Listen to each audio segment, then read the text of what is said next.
inhuman like perfection, which would make it impossible for you to feel that good about yourself. What's the second human need? By the way, if you're totally certain every moment, every day, every hour, you know what's gonna happen, when it's gonna happen, how it's gonna happen, before it happens, it would be so cool for a while. But after a while of knowing what's gonna happen, when it's gonna happen, what he's gonna say, what she's gonna say, what they're gonna do, every moment, what would you start to feel? Shout it out, what?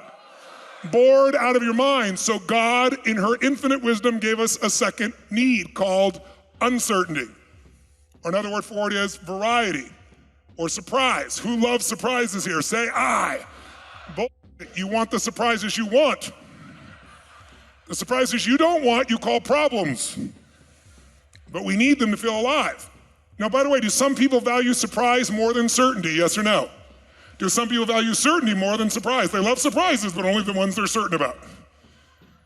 You follow me? And different people need different things to have variety. Some people, variety comes from a conversation. Some people, variety, they have to start 4 new companies. Some people's idea of variety is having a big problem. Some people's idea of variety is going to a movie. So we all have different ways, and what we're gonna map here together, the reason you're gonna understand and control your life is we're gonna actually uncover the invisible map that's controlling all your decisions, and part of it is which needs are at the top. The top 2 needs are what we call the driving force of your life. They tell me the direction you're going.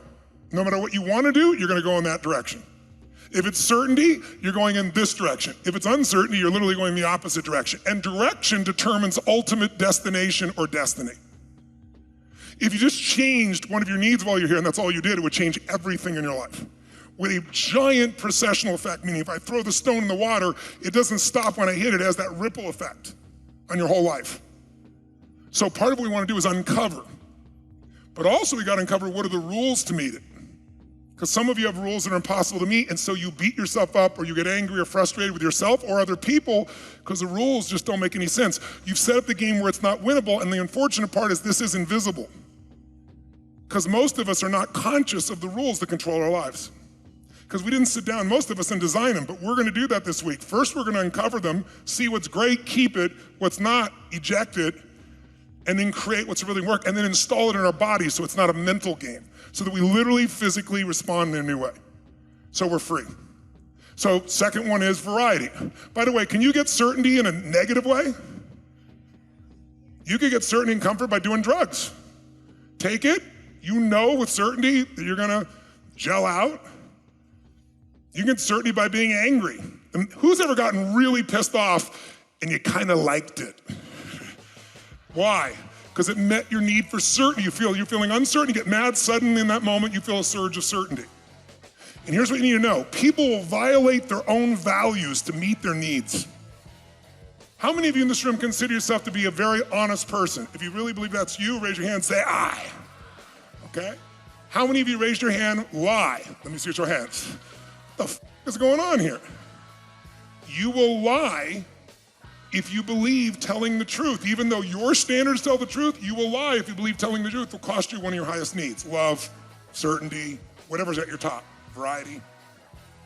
And you'll beat yourself up about it because it's your values, not somebody else's. But people will violate their values to meet their needs. That's how powerful these needs are. That's why we've got to uncover them and the rule structures we have and decide, does this work or should we shift this? And then once we're done, it goes back in invisible and we got a new guide inside of us. We don't have to navigate this constantly, okay?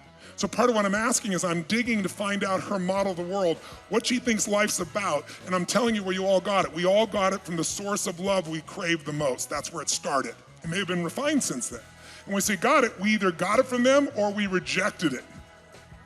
Some of you did the opposite because you didn't feel you could succeed, or you felt hurt, or you felt that love was not delivered to you.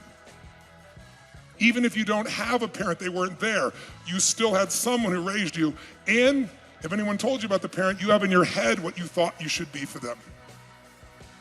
We all adapt. We adapt so that the source of love teaches us how we have to be unconsciously in order to be significant and loved by them. Even if we're wrong, we perceive it a certain way. How many follow? So you can get certainty, you can get uncertainty in good ways or neutral ways or positive ways. Some people get certainty by their faith. I just know I'm guided. So they don't have any uncertainty, they just trust. Some people get certainty by doing the same over and over and over again, and they get a routine, and that gives them certainty, right? Some people get certainty by doing drugs. They get comfortable, and they just do it all the time. They're always drugging themselves because the drug only works while it's in your body, so you gotta keep doing it. And some people's drug is food, some people's drug is alcohol, some people's drug is prescription drugs. In fact, the biggest drug on the planet is not heroin, it's not alcohol, it's not cocaine, it's problems. People are addicted to their problems, and while we're here, you gotta notice where you're addicted to your problem.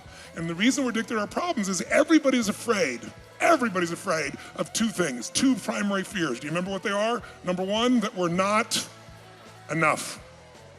Not pretty enough, handsome enough, smart enough, young enough, old enough, mature enough, rich enough, funny enough, something enough. Who's ever felt like you weren't enough, especially with someone that mattered? Say I. And the deep fear behind if I'm not enough is the deeper fear that if not enough, I won't be loved. And love is the oxygen of the soul.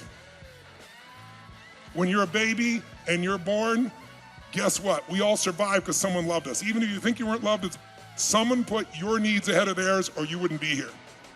Now that doesn't last forever.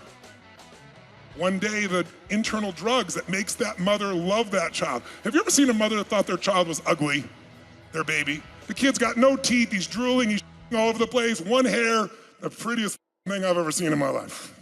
Why? Because women, when they're pregnant and when they have their child, are drugged by natural drugs called oxytocin. Oxytocin makes that mother love that child even though he looks like a lizard.